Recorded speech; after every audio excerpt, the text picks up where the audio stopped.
Welcome to Films in Black and White, everybody. How we doing? Welcome to episode 19, Raiders of the Lost, episode 20, excuse me, Raiders of the Lost Get podcast. it right, episode 20. Finally made it out of Harry Potter. Yeah, We were, finally. It felt like we, forever. we were in Harry Potter forever. That was longer than the actual wait for a Harry Potter movie. Yeah. I mean, it took us it took us a while, Yes. and I felt like they wouldn't stop. I No. mean, and we could have done Deathly Hallows Part 1 and Part 2, but I just looped that shit into one because we I couldn't know- keep doing this. You know what's funny? I noticed that, and I was asking myself, like, did we skip something? And it just felt like it came a lot quicker than I was anticipating, but here we Sure. are. Yep, Here we are. We're here. That's Yeah. all that matters. How's it going, Doug? I'm good, Marcus. I'm good.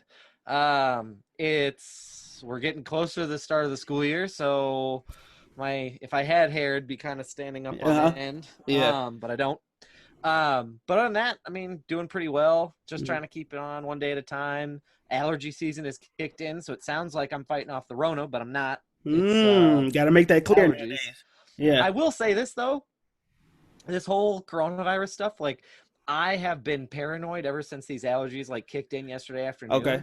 I'll be like, Brittany, am I sick? Mhm. Should I get Mhm. tested? Like Mhm. it's not hmm like I've Googled like allergies versus COVID Yep. symptoms. Yep. Like, and so It's kind of Yeah, I crazy don't know. because I'm doing the same thing except with things not related to COVID. So like I was on a plane Yep.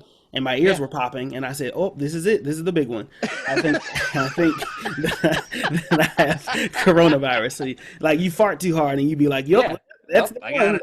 I'm going out of here today. That's Yep. it." So, Yep, I got it. it's got me freaking Uh, out. I'm freaking out all the time. Yeah. Well, this is a good transition. Marcus, how are you? I am good. Week back and no symptoms after Awesome. traveling. So I'm Great. feeling great. I'm still been trying to keep my 6 feet from everybody and wear my mask when I'm talking.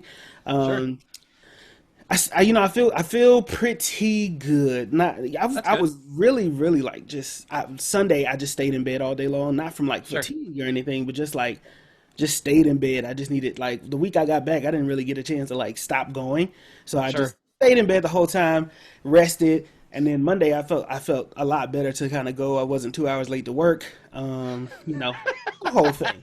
It's always a good thing when you're not late The to whole thing. work. Yes, it's 2 hours late to work. But Doug, it's a very special episode. It is a very special episode. It's a isn't special it? episode. Do we We want got to a lot let of people know behind the scenes stuff of what goes on? Uh, you mean the fact that you're literally in the room over there? Yes. Okay. Yes. So Yes. for those of you listening with us, Marcus and I are in the same house, but because audio, Yes. let's just say because hashtag audio, we are on Zoom Yes. in the same house, Yes. doing this the best way that we know how. So that's kind of the situation we're in. So This is what Yeah. happens when you can't afford like a production team, but Yeah. Zoom is the only way that you can record, so you don't have like Yep. a camera. But you don't want feedback from your microphone because today is a very special interview. yes, So like it is. we just have to make it work. Yeah, we do. And it Yes. is what it is. We'll get it all squared away. Mm-hmm. But we do have a very exciting day. We have been afforded the Mhm. opportunity, Mm-hmm. thanks to one Miss Haley Warren, to connect us with somebody who's actually in the business. So we have Rasheena Nash, the one, the only, the woman, the myth, the legend, Rasheena Nash, in the waiting room waiting for us. Yes. To bring her in and to kind of come along this journey to talk to her about, one, as a person of color, just her experience in the industry, and two, to be honest, her experience in the industry, to be Yeah. perfectly honest with you, is what we're interested in. So, Absolutely. but before we jump into that, we do want to do our typical, what are we reading, what are we watching? Marcus, anything over the course of the past week that you really dived into? As far as watching, last night I took the time to watch. HBO Max has this thing where you can end up in a rabbit hole and find movies that you Oh, yeah. forgot existed. Yeah. So I've been watching Batman. I watched Batman Beyond Return of the Joker last night for some Nice. strange reason, and then I Yeah. watched the original Christopher Reeve Superman, the very first one, the night Nice. before. So that's kind Nice. of where I am. Don't ask me why. Sure. I'm kind of on this DC. I watched Doom last night too, the DC animation movie. Yeah, that one's good. I like that one. That one's really good. Batman's not the bad guy in that, although they try to paint him to be. But anyway, He's just the most prepared. yeah, just the most prepared, overly prepared. That's his superpower: white privilege and Yep. organization. So, Oh yeah, that too. but Doug, what have you been reading and or watching? So over the course of the past week, I watched the Batman versus Superman, the Ultimate Edition, Yeah. and a much better movie than I remember it. Hmm. I mean, I remember seeing it in theater, but a much better movie overall. Yeah. Brittany and I continued our trend of watching I'll Be Gone in the Dark, which is a docuseries on HBO Max. We've just been spending a lot of time in HBO Max lately. Yeah. We watched another documentary about the mafia on Netflix, which was really, really good. Okay. So, yeah, that's kind of what we touched on and kind of what we've been watching as of late. But, yep, it's been Okay. good. We're excited about it. Haven't been reading a whole lot. I just looking for ways to turn my brain off, and reading feels like work. Yeah. Yeah. So just trying to avoid that. So, That sounds about right. yeah. That sounds about But right. any news? Do you have news for us to check in there? It's been a big weekend. Listen. Okay. Okay. Listen. Hold on, This everybody. weekend Hold on. there was a whole lot of Comic cons, Yep. and Justice Cons, and a whole bunch of Yep. stuff happening this weekend. So Yep. I was fortunate enough. I pay for YouTube Premium, so I never have to wait. I was fortunate enough to hop into a live with Zack Yeah. Snyder, where he Yeah, was tell being him about it. interviewed, and he was talking about. Obviously, he was talking about the Justice League. Movie that's coming out, the Zack Snyder Justice League movie that's coming out. Yep. And the entire time, in that entire time, he's talking about the scene. He shows us a sneak peek of this scene that happens Tell about it. with a black Superman suit, and it just looks so phenomenal. You know what I'm saying? They have the scene with Alfred and Superman interact Yep. in the black Superman suit. We put that up on our page on Films of Sure Black and did. White, one of the first pages to actually have it. You're welcome. So Look at that. this is in the midst of the conversation, and I'm not going to be long because we have the wonderful Miss Rasheena Nash waiting in the waiting room. But in this interview, there was something said after they watched the clip. In the clip, there is no CGI mustache. In the clip, Oh, there yeah. is no. This is not an old clip that was used. This is a clip that was actually Brand new. readjusted, right, in the movie. Yep. They used this clip and fucked it all up and misused it, obviously, in the fuck Josh Whedon version of this movie. I'm going to play you the clip, and then I'm going to break it down, and then I'm gonna move on because I've proved my point enough here on this podcast. We really have. Like We really have. like when we came in hot with a fuck Josh Whedon, we meant that, we stood firm by it, and now the universe is now reflecting. by it. We still stand by fuck Still Josh stand by Whedon. it. Fuck Still Josh stand Whedon. by it. But here's the clip. I'm gonna play the clip for you, okay? All right.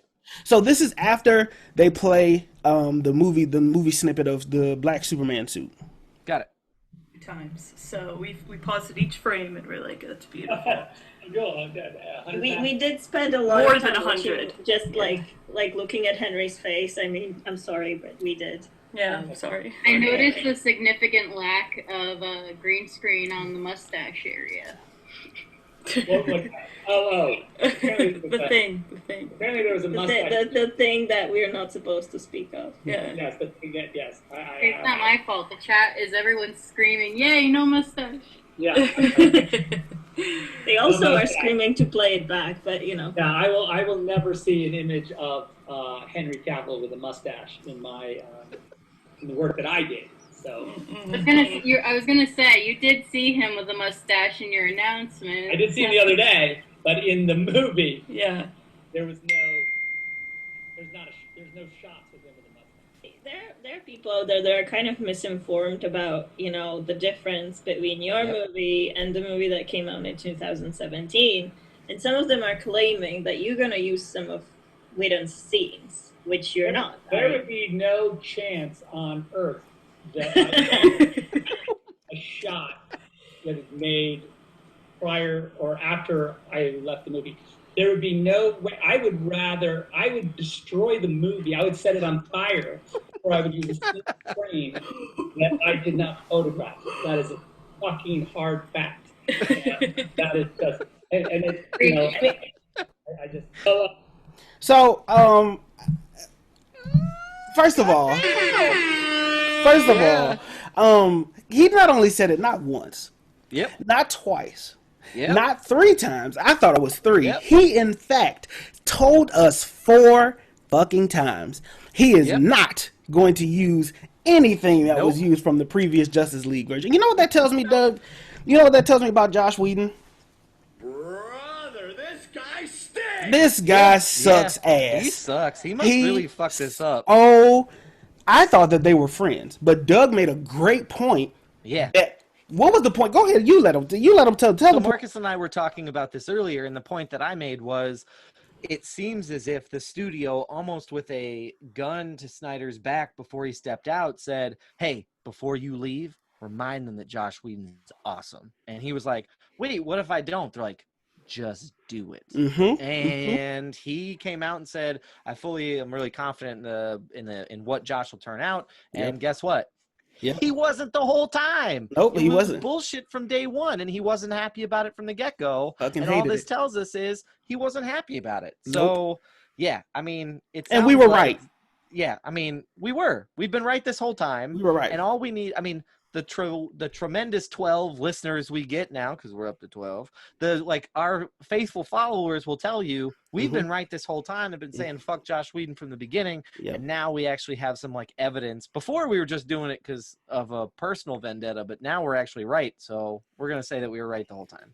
And not to mention, to wrap up the news, Ray Fisher was also in the same live doing the interview, and basically, for the lack of a better word, told Josh Whedon he better watch his fucking back.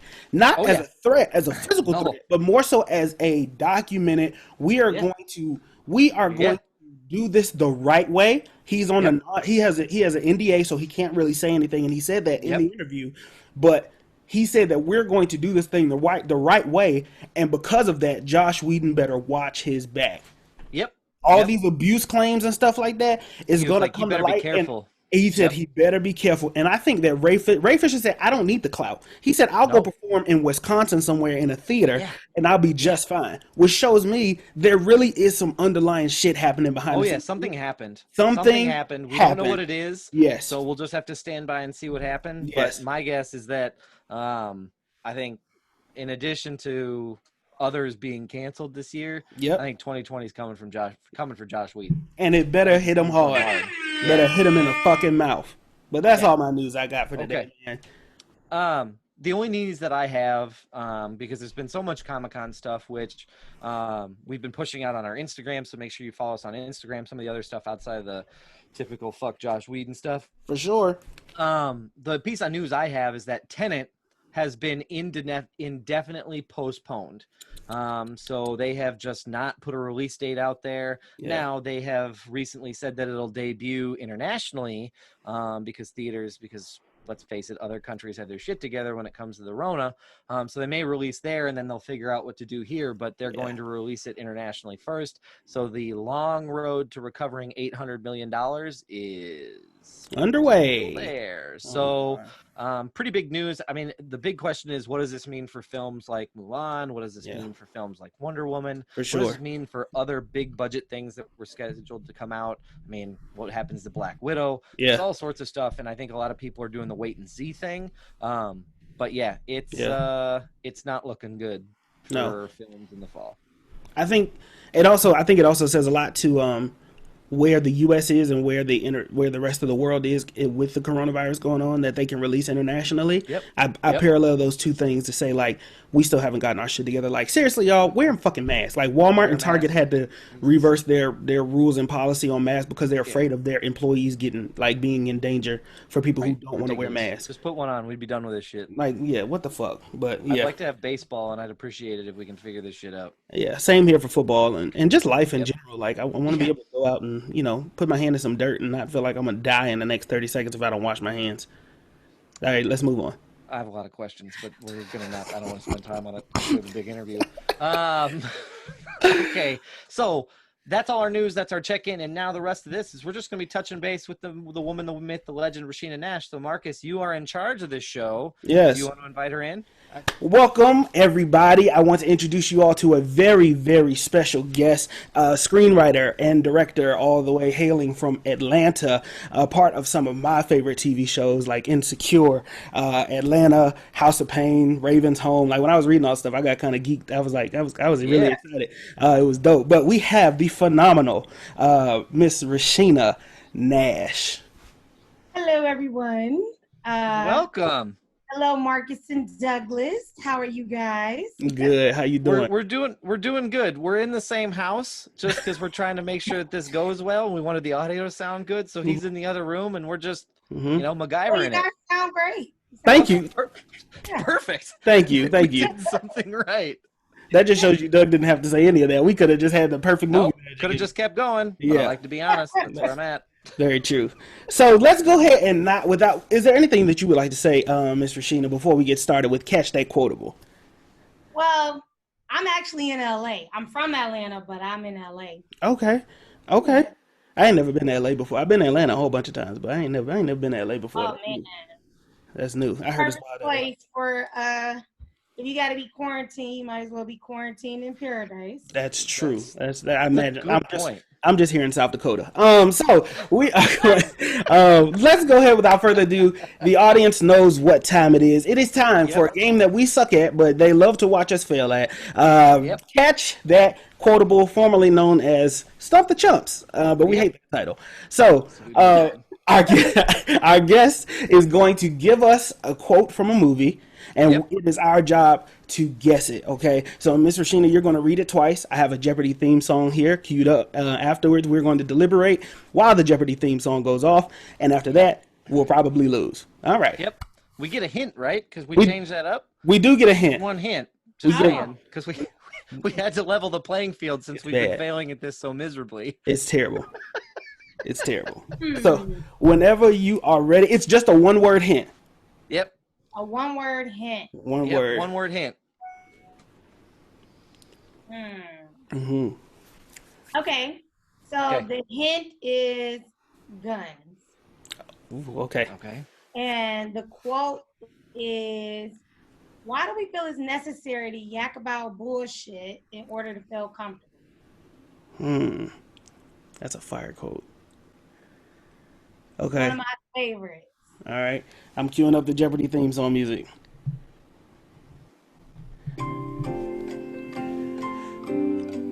To be honest, off the rip, it's a black movie. I mean, yes. Yes. I feel confident in that. Yes. It's what gives it away is the yak about bullshit. That gives it away. However, I'm leaning towards it not necessarily being exclusively a black movie. Okay. You and I did Bad Boys 3 a few episodes ago, and you and I talked at length about it being like it's made for wider audiences, but there's things in there for black people, and we talked a little bit about that. So I'm leaning that way. I mean, there's 3 of them, so who knows? But Doug, I want you to let you know we went through an entire Jeopardy theme and we haven't deliberated nothing. Nope, not any closer. Okay, great. This is why we suck. Okay, Doug, you first. You guess first. All right, I'm gonna go out on a limb and say it's Bad Boys 2. Nope. Why do we feel the need to? This sounds like it sounds like. Okay, I don't know, but I feel like a woman is saying this. I feel like you're right. I feel like a powerful woman is saying this. Yes, a powerful woman. Okay, and the cue is guns. Way off. Yeah, gun. I have no idea. And when I hear it, I'm going to be so mad. You're gonna be mad. I'm going to be so mad. Yes, just guess a woman, guns. Yes. Is this it's not the one with who's the lead from How to Get Away with Murder? No, it's not that. It's not that movie. Widows. I was thinking Widows. I was thinking the movie Widows. Okay, what is it? Because I don't know. Classic. I'm gonna give you one more shot. Classic. Okay. Go back. Okay. It's a classic. Okay. I don't know. One of the first directors who was making women badass wrote and directed this movie. Oh shoot. I I'm feel gonna like feel we're so getting bad. walked tows it, and I feel like we're And I'm gonna still. miss. I don't know. You know, the only thing that's in my head is waiting to exhale. It feel like it's like right on the front of this thing. I just feel like that's the only thing that's on there. This feels like when I teach my son how to hit a baseball, and he walks up and swings and ends up just hitting me with it and missing the ball. Like Yes. I've walked him, I've set him up. We're I'm trying good. to help you guys out. Okay. Can you give us an actress that's in it? That might help. We're cheating, but that's okay. I can't give you an actress because you have to give it away, but I'll give you well, this will give it away too. No, I'm not doing all that. It's not Set It Off. Nope. No, okay. I'm out. I think I just had lost. the right idea that it's not just a black movie. Okay. All right, it's Pulp Fiction. Oh my gosh! Come on! Oh my gosh! That was I don't know why I didn't guess Marcus, that. we need to stop There's doing this. So many quotes in this. You know what? And the thing is, when you say it, I'm in my head being like, yep, I know where that happens. Yes. Or almost exactly to the minute where that happens. Well, I'm ashamed. I tried to make it easy for you guys. It doesn't matter. I don't think you understood. We were telling you we suck. No, we absolutely suck. Like, this is the worst. For all intents and purposes, we shouldn't do this anymore at all, ever. And I mean, if I can't guess what's from The Lion King, honestly was stumped on that quote. We're kind of, maybe we should just stop. And maybe it just shouldn't be a thing anymore. It was from Rafiki. I can't remember the exact quote, but it was a quote from Rafiki when he's talking. Yes, it was right in that scene. Yeah, I knew that. That was it. We've only got one right, and it was when we first. No. Yeah. Yep. It was this. Okay. Oh, man. That was fun. Now that we have the embarrassment behind us, which is fine, let's get in and get to know you a little bit. So, Rasheena, tell us a little bit about your journey from where you were and maybe Atlanta now all the way to LA. Tell us about how you kind of got to where you got to. Okay, well, I've been working in the film and television industry for 10 years. Wow. And I've always wanted to be a writer and director since before I could remember.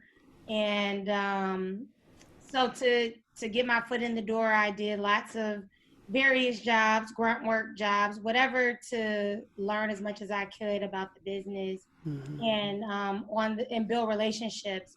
And then on the side, I would shoot my own short films and continue to write scripts, take workshops, constantly learning. So eventually, those short films were seen at one screen at Sundance, and then the next year I had another that screened at the Cannes Film Festival, and that was sort of my first big introduction into Hollywood. And from there, I just kept, I stayed consistent about my writing. Everyone within the industry in Atlanta, New York, LA that I came across, they had an understanding that I may be doing this, but this is what I really want to do. And what made a lot of people, I feel, really just back me and help me along the way was my consistency, as well as I would do whatever job I was doing, I would still make sure that I'm excellent at that job. So no one felt like I was going to show up and do any less than another person they would have hired. They knew I would still be excellent in that position, and they would give me opportunities to do other things. So that sounds really amazing. That's super cool. Do you remember the first thing that you wrote, like in any capacity? I actually think, well, when I was younger, I always used to write books. I had my own little stories. I used to get people to draw the pictures for me. Oh. So, my first script, I would say, my older cousin Lisa, she is a MS survivor, and she was telling me like, hey, you should do something, you know, that just raises awareness and sheds light, maybe gives some empathy, and understanding to other people, and also that would help people with MS to keep going. And so I actually came up with this idea with Haley years ago. And I wrote a short script called Make My First Like My Last, about a little boy suffering with MS. But it's crazy. I never shot that one. Oh, okay. Sounds super cool. Like either way though, like it sounds like a great. Do you think little you'll ever go short back film. to it, or try to shoot it or anything? No, but I might repurpose the title because Yeah. Yeah, that's a fire title. It sounds like a fire album cover, like a hip hop. Yeah. That was tough. That was tough. Rasheena, as you've been writing, and even maybe with starting as young as you did, it sounds like maybe this is something you did, but have you been using whether that's friends, family members, experiences that you've had as inspiration for how you write, and how do the people maybe that show up in the movies and the things that you've written over the years? Well, I would say that that's something that you learn to lean into as you grow as a writer. When I initially started, I was trying to write movies like Pulp Fiction. Sure. And, it was because it was cool. But then as I got older and I learned more about the business, I realized that it's the personal things that make you marketable, make you sell. Mm-hmm. Sure. Like right now, I'm a writer on Raven's Home, and it's great because I'm a single mom in real life. I've definitely lived, I should say my friends have definitely lived with me before, and we're trying to figure it out. But and so I can relate to that show. I can bring a sense of authenticity to it. Mm-hmm. And that's what I incorporate in everything that I write. So even if I write a movie about outer space, there will be a part of it that that's real to me, and sure. Yes, so I use my friends and family's names in everything that I write. It doesn't necessarily mean that's their real personality, but I just know that it's cool to hear your name in a movie. Right. Yeah, that is cool. That's really cool. And then you mentioned I embellish personalities, but they're like, I was working on something today and I was talking to a friend of mine that's also a writer, and she said, well, write about a real person that you know. Mm-hmm. Describe, because I'm like, oh, I don't know how to describe this guy. And she's like, describe him as someone that you know. So, and that helps. Yeah, that's super cool. So for me, we have this movie series we call More Than a Movie. This is what we're in right now. And with the climate of everything happening in the world, we have we decided we wanted to take some time from just watching random movies week to week to really sitting down and picking movies that really matter and amplify the Black voice. And so we wanted to show that movies aren't just something you watch in entertainment once and just watch it in passing, or just, messages are delivered in these movies, and that they really do matter, and that not only do they matter, we go and we watch Do the Right Thing so far, and we've watched Just Mercy, and in these two movies we see that they're timeless movies that still hold a message, that unfortunately some of the things haven't changed too much, and that they still hold a lot of weight in today's time. So Ms. Rasheena, for you, what does it mean? How does your identity reflect into the movies you make and everything? Just kind of following up with what Doug said, but you as a Black woman in the society that we're in, and you start with my siblings watch Raven's Home.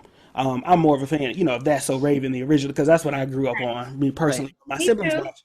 Yeah, see, and I have a little sister who watches, Raven's Home, and who talks about the younger female lead in that show. So how does your identity reflect? Yes, absolutely. And it's a great cast, and they seem like they gel well, and it's like a natural thing. So when you're writing, not only for the Raven's Home, but anything, how do you do you reflect your struggle a lot into it? Do you try to separate it, or do you make it a point to make a point in the scripts that you're writing? I hope that makes sense. Yeah, I mean, everything that you write should have a message.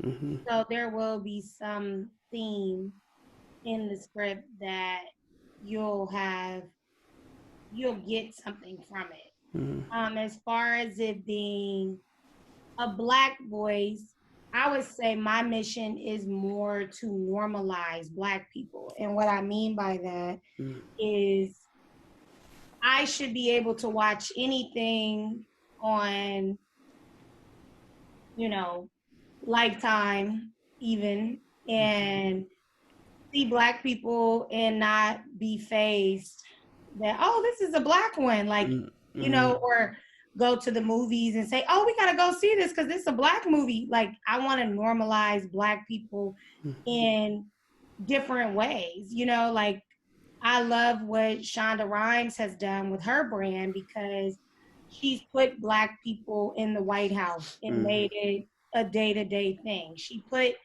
Black people in surgery and operating rooms and made Black doctors her thing. You know what I mean? Like she normalizes. So after a while of watching the show, you forget Dr. Bailey is Black or even that Dr. Gray is white. You know, because which I'm not saying that you don't see color because you have to see color to understand what people are going through and understand that because of this person, the color of this person's skin, it may have meant a harder time for them to get to where they are and things like that. But also we have just as many stories as white people, and you know, we avenge through. So I like that. I think that's fire. I think normalizing is very important. I absolutely understand what you're saying about. I do that a lot. Oh, it's three of us in this movie. Like, and it used to be to the point like, oh, will we survive to the end of this movie? Or it was just so many different like variations of it. But it is important. You do watch Grey's Anatomy, and you get more caught up in the character than you get caught up in the like just of what I naturally see at first hand. Yeah. I like that. That's what I want to do with what I create. I want to create it for everyone. I don't see why we can't go to Disneyland and also have 4 Black princesses choose from, and a beautiful little white girl can wear a Black princess dress, just like my daughter might want to wear Snow White. You know what I mean? Whatever. I want to normalize that, and eventually that's how you purge out the racism. Yeah. The business. So. Yeah. I like that a lot. I like that. I want to tell good stories. Right. And good stories are good stories almost regardless. You know what I mean? Like we shouldn't have to pick and choose based on who wrote them. We want to make sure that the highest quality product gets turned out. So absolutely. That's awesome. Yes. And so my question for you is relating to sort of art and sort of I think the way we have it written is art and the assholes who don't appreciate it. So as you're writing and as you're kind of creating these stories, are you thinking about your purest vision of what you want to see happen in the movie, or are you trying to make sure that it's the most consumable product out there?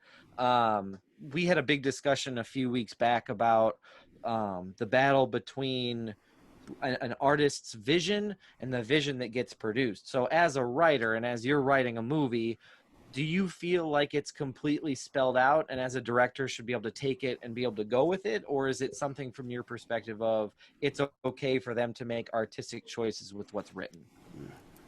I think it depends on what level you're at.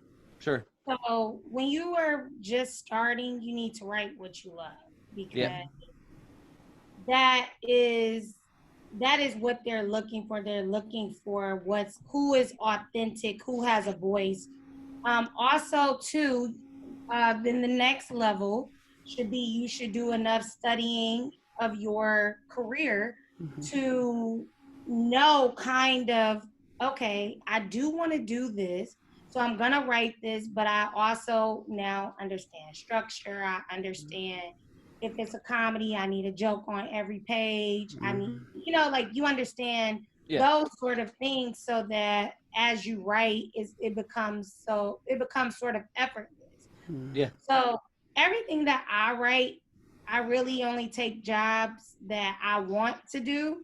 And in the beginning, people were like, "You're insane," but I was working as a costumer before I got my big break for writing, and I just was at a place where I'm like, I want to write what I want, and I will do costumes until then. Sure. And and now it's paid off for me because even the other companies that I'm in talks with or other projects that I'm working on, I'm very specific. I'm walking right into the specific doors that I want to be in. Sure. And it's like unbelievable, like the people around me are super inspired and they can't believe, they know what I've wanted for years. And so I'm going to keep that same energy and integrity, and any writer who wants to be a known writer, a successful writer, making a career out of it versus a hobby, you have to trust what you love. You have to trust that God didn't just give you the vision just to have it. There's a place for it. Yeah. So. That is what I think is fire. That's so fire. Yeah. And what I think is interesting about that is I think a lot of people, like their perception from the outside looking in is, I have to write what other people want. You know what I mean? Like if you were to ask me before talking to you, I would think, well, I got to come up with stories people want to hear. But hearing that the perspective is write what is the most internally and like what is the most meaningful to you, I think is good words for people who are thinking about being creative in anything, right? Like you got to have the internal fire and the internal passion pushing you in the right direction, or otherwise your voice might get lost. So I think that's awesome. I'm trying not to geek, but I really think that is just like super duper, just fire, right? Oh yeah. As a creative in a different aspect, like not a writer, not a director, but as a creative in a different aspect, and I think as a black creator, right, we want to normalize. I understand we want to normalize things, but while things aren't normalized, I think it's so awesome and fire to hear like I have the decision, like I make the choice of what I want to create, and I get the choice not to sacrifice like anything that I want to do, like not to sacrifice anything to accomplish my dream. Like I don't have to. I'm doing the grunt work because I want to, not doing the grunt work because I feel like I got to sacrifice myself, my soul, in order to accomplish something. So I think that's super. I just think that that's super duper fire, because a lot of the times you do feel like you have to go in and be like, well, no, I have to create this type of, like, I'm into music. So for me, it's kind of like I have to create this particular popish sound because this trap drum sound is what's in right now. And in all honesty, I hate that. Billie Eilish, she went crazy, stupid big because she has her own sound. Yes. Yeah, for sure. You know what I mean? Sure. Like, so you gotta trust. Why not you? That's one of the things that sticks with me. Why not me? Why can't I be a first? Why can't I be a only? Yeah. Yeah. That is legit. So sorry, that wasn't my question. My question was the most legit thing I've ever heard. Is that fire? That's just so fucking fire. That's the most legit shit I've ever heard. Yeah, like I'm being inspired after this. Like I'm gonna be like, I'm out. I'm glad, man. Yeah, I'm not working in higher ed anymore. I'm out. Yeah. So for me, I want to stick on the subject of your bad days. Let me just add, like, even on your bad days at work, because being a costumer is a hard fucking job. Like, it is not for the weak. It is not just to be cute. But even going to work, you still feel this pressure to kind of be cute, because so on top of all the other shit you got to do, you also got to dress, because I'm dressing, you know, the stars or whatever, right? But it's a lot of manual labor, carrying stuff here to there. If I'm filming in Atlanta, filming rain, sleet, snow, no matter what, the shot has to happen. The actress needs to look impeccable. You know what I mean? So Yeah. even on my worst days, I would have conversations with myself and say, all right, this is to get to where I want to go. Yeah. You know what I mean? And I feel like because I had that attitude, on those bad days, something good would always happen. Sure. So I There's don't always a even lesson. remember the bad of the day anymore. It's something that reminds me, oh, this is why I'm doing it. Yeah. It was worth it today. You know, whether it's making a new friend or just somebody noticing something, you know, when you tough it out and you push through no matter where you are, it is destiny bound to happen for you. Sure.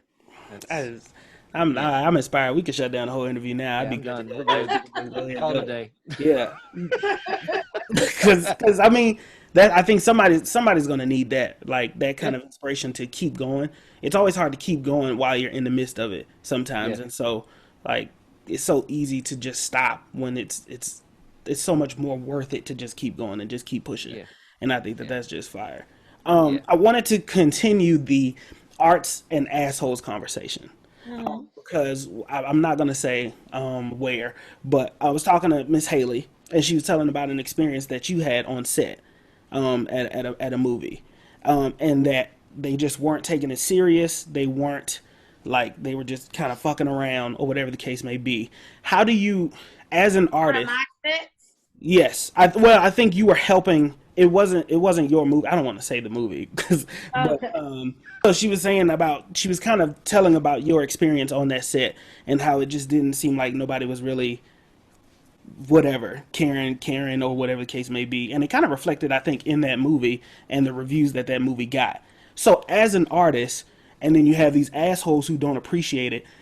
Does it agitate you to feel like you've worked so hard to get to this point, and nobody appreciates it? And what is that process like to keep going even in those instances? It's frustrating in the moment, but you as an artist, you should already be moved on to your next thing. Your mind should already be on what's next. I'm not waiting on a movie to come out or, you know, like it was frustrating in those moments, but then I go home and work on something else and day is done. You know, I came, did my part and you move on. You can't dwell on other people. People aren't going to like your shit and they come back sometimes and apologize and they, you know, they want to try it again with something new. And if you got time and you're interested, you can go for it again. And if not, peace out. You moved on. That's fire. That's legit. I think I needed this interview more than anybody else. This is fire, man. Go ahead, Doug. Do you think that's unique to that philosophy? Do you think that that's unique to the film industry? Because oftentimes there's this gap between you're wrapped on set and then a movie releases, you know, weeks, months later after it goes through all the process of post and all that jazz? Or do you think that that's something that can be carried into anything? No, it should be something with anything because you never know with this industry. That's one, you know, one rendition that you said of how things go, and then there are others. You know what I mean? So you just never know. Like if you're working on a TV show, what do you do when it's all the time? Sure. It's 9-10 months. Yeah, no kidding. And then the show is coming out while you're still working. So you know what I mean? Like it's other variations of how that happens. And so I tell people all the time, success is not for the weak. Either for sure you roll with it or it's not rolled. Yeah. This is the whole vibe. The whole vibe is, man. Listen, okay. So let's talk about. Under control. I know, man. I'm just so excited because I just like I like hearing this kind of stuff, and the confidence I think is important when you're talking to somebody who's in the industry. For us, our whole show is about us being regular Joe Schmoes. We pick a DVD off the shelf in the red box, we watch it, and we act like people give a damn about what we're saying, right? Yeah. So we meet somebody in the industry, and they are very down to earth, and they're just like, it is what it is, which that's my mindset all the time. Like, you can ask, it's my motto is because fuck them. That's why. Like Yeah, so, that's usually like Yeah. a lot of the times, seeing somebody in the industry and then seeing a person of color in the industry and a woman of color, like so many intersectionalities in there, right? But like watching it is inspiring to see it and just to Yeah. be like, no, you can have this attitude and not only have that, not attitude, but you can have that confidence and that aura, and then to then be successful on top of that, like just says a lot. But you gotta have too the confidence and humility, because Yep. I also read the room. I don't try to outshine my boss. I don't try to pretend like I know more than someone, even when I do feel like I have to say something, Yeah. or like I think before I act a lot of Sure. times. And I'm humble enough to, to look at myself as being a Joe Schmo. Like I literally pick 3 movies I'm gonna watch when we get off, when we get off of this Zoom, but I'm still seeking inspiration from those movies, whether I like them or not. Sure. It's still something there. So Sure. confidence and humility and finding the balance between the two, speaking up for yourself, but in a way that's not passive aggressive, that's not too nervous, but just, understanding who you are. Yeah.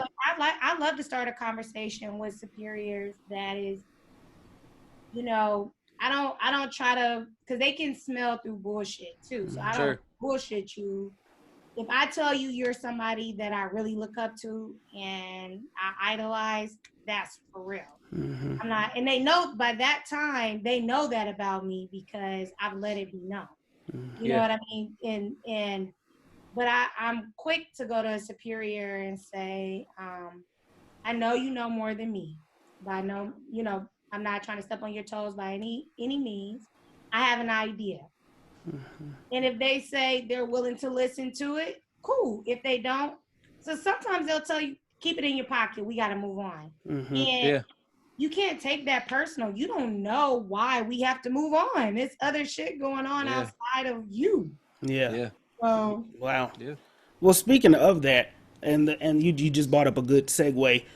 Sure. I'd like to know who your mentors are, and Great question. like and how important is connections in this industry that you're in.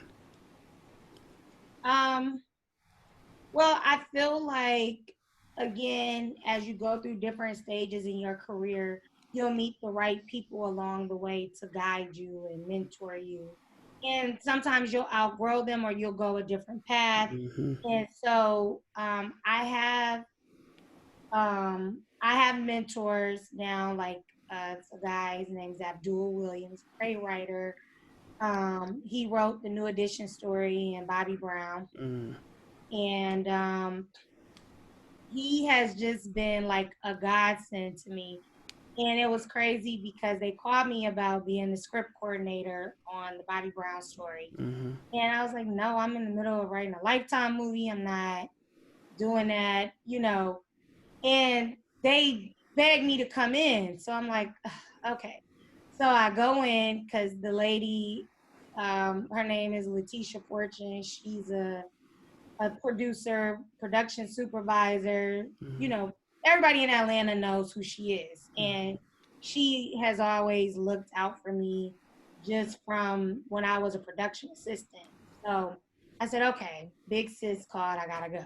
So I go and I read the script, and it was absolutely phenomenal from the beginning to end. And I said, what the fuck am I supposed to do? Like, it's already good.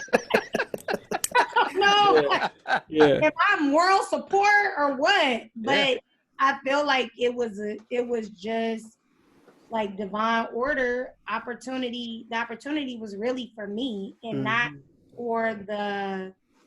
um not for the credit, but more for the relationships. So now me and Abdul have the same manager, we have the same attorney, and he reads my stuff. And moving on to moving to LA, I've met a lot of other writers that are just phenomenal, and they give input. That's the beauty of working on TV shows.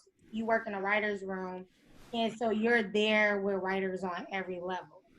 And from the top dog to the person still wet behind the ears, which was me this time. And I just have learned so much, like just amazing. Yeah. Sure. That's really cool. Yeah, that's cool. To follow up with that inspiration mentors question, growing up or even now, are there directors or writers that you look up to? I mean, your quote was a Quentin Tarantino quote, so do you want to give us maybe your top one, top two, writers, directors, folks that you particularly, when you see a movie, you're like, yep, that's it? I love Quentin Tarantino. Anybody who knows me knows how much I love Quentin Tarantino.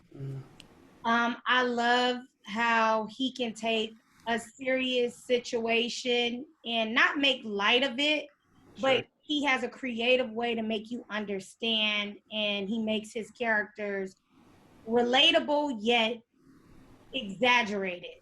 So, which adds the theatrical piece to it that I really enjoy. I also have studied a lot of Alfred Hitchcock. I love Alfred Hitchcock. He is a master storyteller. Another mentor of mine, Michael Anthony Snowden, he wrote White Chicks and Scary Movie and all of that. And he told me, he said, man, you really need to get into Hitchcock, because he could tell by the way my mind works. And so I did. And I think that has made me a really amazing storyteller. And definitely you can see me pay homage to Alfred Hitchcock in my directing. I love Walt Disney for his innovation. I mean, you have to be some sort of genius mastermind to come from a time where he did with literally nothing and no one, and to come up with animation. For sure. I mean, what? That's a crazy thing. That's a crazy thing to say. To say, you know what? I drew this picture and I think it should walk. How does your mind even go? You know what I mean? So it's like, and then to actually engineer it. So and I love the Disney Channel company, and not just the channel, Walt Disney Pictures in general, and just what they are doing and how they don't just look for who's blowing up or whose name do we need, do we already know. They look for people that just need a shot. They look for excellence. So it doesn't matter what position you take over there, as long as you love it, then they'll work with you. And I mean, if you think of, go ahead. Go ahead. No, please. I was gonna say, if you think about like just his, the swamp that turned into Disneyland in the middle of nowhere in Anaheim too. Like, if you think about saying, I think there should be a theme park here, like just that same thought of like, and being able to innovate and create. And right now, I'm actually in Anaheim, and I tried to stay at one of the Disney hotels, but they aren't open right now because of coronavirus. But I'm at a hotel in Anaheim, and it's Disney everywhere around here. And I said, okay, I just want to be in the vicinity so I can get inspired. I took a sabbatical from my family and came out here to write for a week. Oh, wow. It's been great. That's super cool. And two other people that I really love, they aren't filmmakers per se, but Oprah and Maya Angelou have also really impacted me. Lynn Whitfield. It's a list, man. Kobe Bryant, Michael Jordan, but just Jay-Z, people who I can look at and say, wow, this person figured out how to become the best at whatever it is that they do. Absolutely. I study them. I write notes about them. I read. I think that's important too, because at the end of the day, what I've learned is no matter what industry you're in, the road to success is the same. Sure. And it always gets worse before it gets better. I mean, the story is always consistent. Yep. So some people won't go through as much as others, but then there are people who will go through tragedy, and if they persist through it, they'll be number one. Yeah. Yeah. Yeah. Yeah. That's it's crazy. inspiring stories of people who just hustled their ass off Yeah. to get where they were, and it doesn't matter who it is. That's an inspiring story, and there's always something you can learn from it, no matter how many times you read it. So, Michael Jordan Last Dance, I mean, people today Yeah. could never have gone through that. Like, No. what? No. Punching And somebody in the face. I use basketball analogies, and it's so funny because I'm not even a basketball person. If you start naming new players and stuff, I would be like, oh, great. I love football, but basketball is not my thing. Sure. But I think that basketball is the way that you have to condition for it and prepare your body and your mind. The idea of being on the floor in front of millions of people for your name to be known worldwide, like just all of those things, basketball just is incredible to me. And it's the same thing that I'm conditioning for as an artist, but we can physically, it's the thing you can physically see. Yeah. So I always go to basketball when I'm feeling discouraged. Like, all right, Sure. Kobe won, and he still went outside and shot for 2 hours at a high school. That's super. You know? Yeah. That's listen. I can't legit. stop. So this is a question we should have asked at the beginning, but we're gonna ask it now. What is a costumer, and what is the difference between being a costumer on a TV set and on a movie set? Well, costumers on TV and movies are the same. Okay. They are basically, they help with the continuity and the comfort of an actor and actress, strictly with their clothes. So just like you have hair and makeup, you have wardrobe, which some sets refer to it, but most costumers want to be costumer. I'm not a wardrobe stylist, I'm a costumer. Okay. You know, it may consist of you doing some of the shopping. The designer will give you a vision and you go out and shop it. Some people have a special skill set and they make monster costumes or build superhero costumes, and a designer would come up with the idea and then come to that specialty costumer and say, hey, this is what I'm looking for. Can you bring this vision to life? And they collaborate on that. So it's so many different lanes with it. And it was something that I just happened to stumble in. And I was good at it. My specialty is specialty costumes. So I would make like the bullet holes if a character got shot. Oh. Make bullet holes. I use we use real fire to make the holes, and then we had certain tools to try and make it look tattered, so it looks it's perfect. We put the blood on it and make sure it dried, and so it looked like the hole went through. One of my favorites was I made the boogeyman, which was cool. For Amazing Story, the Amazing Stories reboot. And oh, what? Yeah. That's legit, man. That was my last costume job. Wow. So, that's awesome. That's super cool. Damn. Curious I was geeking out. All of that. It was fun. Yeah. That looks super cool. Do you feel like being a costumer has really helped you craft, like when you're writing and when you were directing some of your shorter films, did your experience costuming really guide you and give you that, like, it's not just about the shot or what's written, it's about that creating that experience and actually taking your audience there? Was that something that was really helpful to you and as you were coming up? I don't necessarily think of it when I'm doing this now, or even when I was doing my short films, but I do understand that there's a value to it. So Whereas most people are like, just put her in the shirt. I probably won't be that sort of director. Sure. I'm going to think about, I don't know about that shirt. Because he's wearing this color. And, like I will have, and even like with the writing, on the writing side, when we do fittings for your episode, I still like to give a little bit of input. Like, well, I think she could do a more flattering top, or I think this top might take away from, the other message that we're sending. And a producer would think about, well, she's getting hit in the face with the pie. How long would it take for her to change? If we have to keep shooting this, So it does matter. Yeah.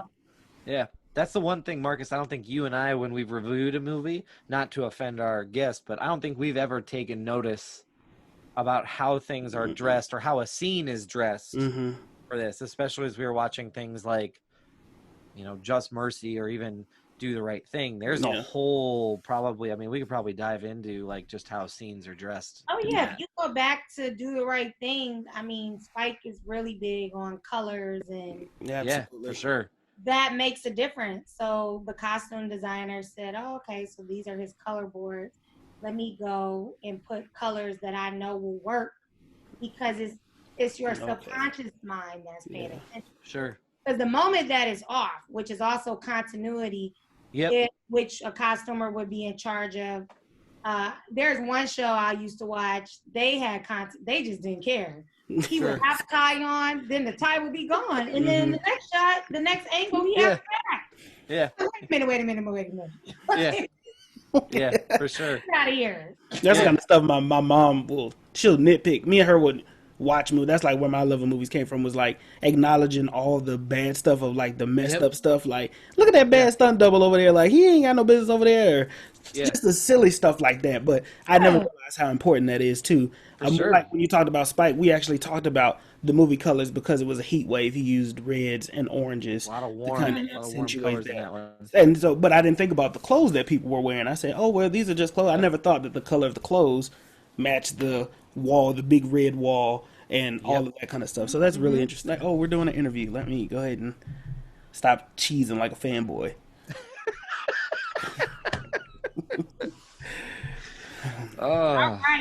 All right. We got two more questions for you. And we'll let Marcus do this one. Okay. So one of the things I want to know is what has you've had a long journey going from PA to costumer to all these other various like big important roles. I can't stress that enough. Of like, if you don't know who Miss Rasheena Nash is, I would highly suggest that you go. I think I've been on your website at least 5 times before the interview, and like just trying to study IMBD and learning and just trying to figure it out, because you don't get many opportunities like this, so I'm grateful for it. But me too. I want to know what has been your favorite part of the journey so far, and like what do you look forward to, because the journey's not over. You have so much more to do and accomplish. So what does that look like for you? I would say I've loved every step of the way. Yeah. I value every position. I feel like I've gotten to live out a bunch of different dreams. So that's been exciting. As far as in the future, and hopefully in the near future, you get to see collaborations with Walt Disney Pictures, and you get to see collaborations with Pixar. You get to see some Rasheena Nash pictures that I've written and directed, and on my wild Tarantino-esque. Sure. I still have my big dreams, and I'm pushing through, but I'm definitely grateful for every part of the journey. The reason I'm not pushing directing how I used to was because I've also learned along the way that there is a time for everything, right? Sure. And patience is truly important.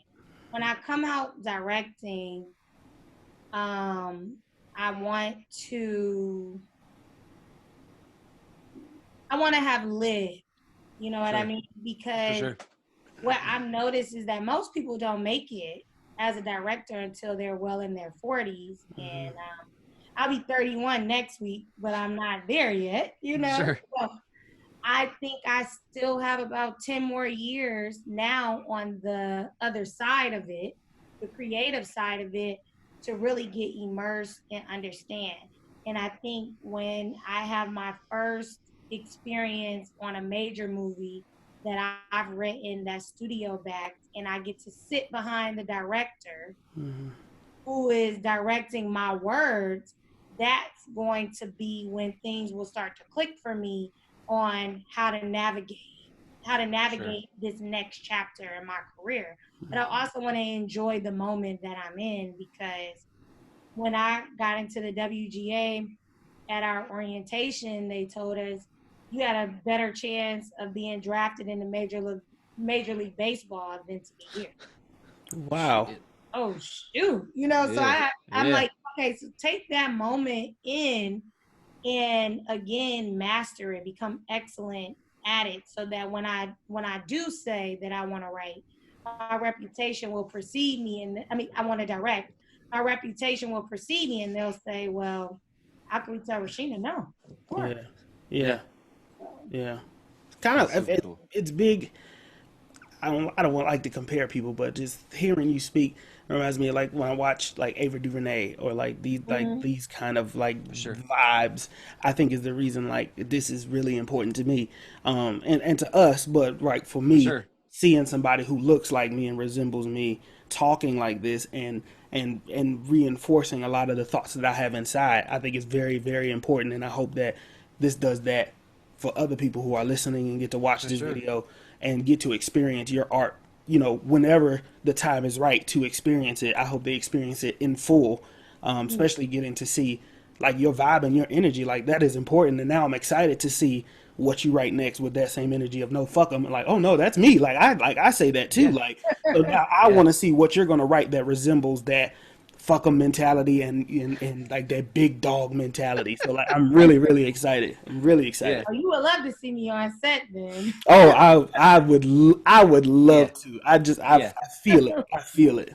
Yeah, that's super legit. Yeah, this has been just incredible across the board just to hear, and I echo the sentiment from Marcus of just hopefully this interview connects with the right people and inspires some more underrepresented voices to be raised up, because I don't think it's enough of it. So, and that's the whole point of the podcast, is to kind of raise that up. So the last question we really have for you, and we sincerely appreciate all of your time tonight, is, you know, kind of on the back of what Marcus said of thinking about maybe not where you're at now, but let's play a game of let's go into the future a little bit. Is there going to be a moment for you that signifies, yep, I've made it? And what do you think that moment looks like? Definitely. I do want to return to Sundance and Cannes with a feature-length film that I directed. And it's a movie, it's an action-adventure movie that takes place in 1865, with the last two travelers on the Underground Railroad. And the big end of the Civil War battle happens in that film. And so that's something that I would love to do.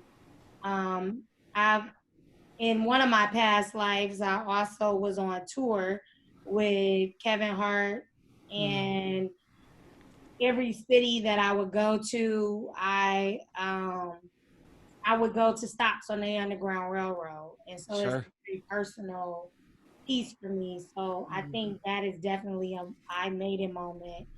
And then also, again, with Walt Disney Pictures, I want to write a movie and possibly direct in the future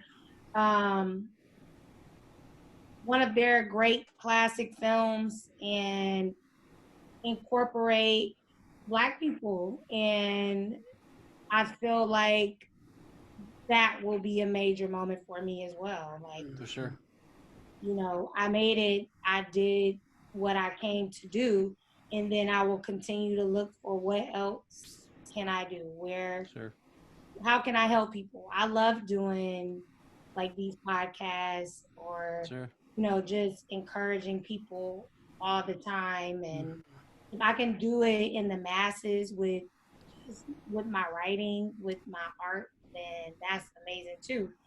And one day when I'm tired of being on set and I'm only doing one movie every couple of years, then I hope to be speaking and interviewing people myself and speaking to masses of people and encouraging them, because I've been through a lot in my life. I'm a single mother. In the past 4 years, I've lost both of my parents. I've been broke before, like just trying to invest everything I have, all my time and money into my dreams. And it all pays off in the end, you know? Sure. That's amazing. That's amazing. There's really no better way to put it. No, everybody, the fabulous, the myth, the legend, Miss Rasheena Nash, everybody, okay? This has been amazing. Yeah, I was going to give you a lot more air horns, but I didn't want to scare you off. I usually hit air horns like 6 times throughout this podcast. He's got an itchy air horn trigger. I do. It's terrible. It's terrible. I just felt like it was necessary. There was a lot of times you were just saying stuff, and I just like, you just hit the button. Just hit the button. Yep. But we do appreciate you, for sure, Miss Rasheena, for taking the time to just be with us, two regular guys who just have a podcast and inspiring us and to keep going and to keep pushing. Doug and I said, Doug has been doing a lot of work with the podcast of like just trying to get it together and piece it together. And he said after this interview, it just makes him want to just do more, like not ease up, but just do more. And for me, it's the exact same thing. Yeah. It's the exact same thing. I'm excited to see where you guys are in 5 or 10 years from now. Thank you. Yeah, no kidding. It'll be. I hope. Yeah, I'm just excited. This has just been an inspiring interview all along. And again, I sincerely appreciate your time. And I know you've been sort of sequestered yourself to try to catch up on your writing and doing your work. So I appreciate you stopping by. What we like to do with guests is just give them an opportunity to plug anything. So anything you got coming up you want to plug, just in case anybody's listening wants to check anything out? Well, you could just check out my website, RasheenaNash.com. Mm-hmm. I am Rasheena J. Nash on all social media. And yeah. Okay. Cool. Awesome. Cool. Change my social media to Rasheena Nash. Who knows? Maybe. I don't think it'll matter soon. I think they're gonna find you. Yeah, they'll find you. Yeah. Well, Miss Rasheena, we usually sign off. I don't want to scare you, so I like to give people a warning. The way we like to sign off, we like to sign off with a word of advice for all of our fans. It's an important message, but it's a strong message. Absolutely. Yeah. Important message, but strong message. Because in the times that we live in, I think this message is kind of underrated, and oftentimes it isn't shared enough. And so for us, we just want to remind our faithful 18 followers and those that will be new listeners to wash your ass. Okay? Yes, please. Very important in these times to make sure that you are washing your ass, that for the health and safety of others. Wash your hands and wash your ass, because if you're not, your hands, 20 seconds for everything. Just soak. It's okay. Buy some Epsom salt and just soak. But just whatever it is that you do, just make sure you're putting some suds on the loofah. Yeah, like, I don't know, like Dove, Irish Spring, whatever it is that you need. But make sure you get in there and that you are fresh and you are clean for your day-to-day activities. Because you take up your couch. Okay? Yeah. And your couch. You eating away at the cloth. For this interview. See? Even our guests do it. See? I don't understand what the problem is. I don't understand either. You don't want to wear a mask. You don't want to wash your ass. I don't know what you want me to do with you. I don't know what to do with you. Yeah. Yeah. I mean, it's a global pandemic, people. Come on. Think about this. Wear masks, wash your ass, and let's just be done with it. That's it. Yeah. That's it. Yeah. Thank you again so much. Thank you again. This has been another episode of Films in Black and White. That's all I got. Here we go. The air horn. Awesome. Thank you, cool. guys. Wow.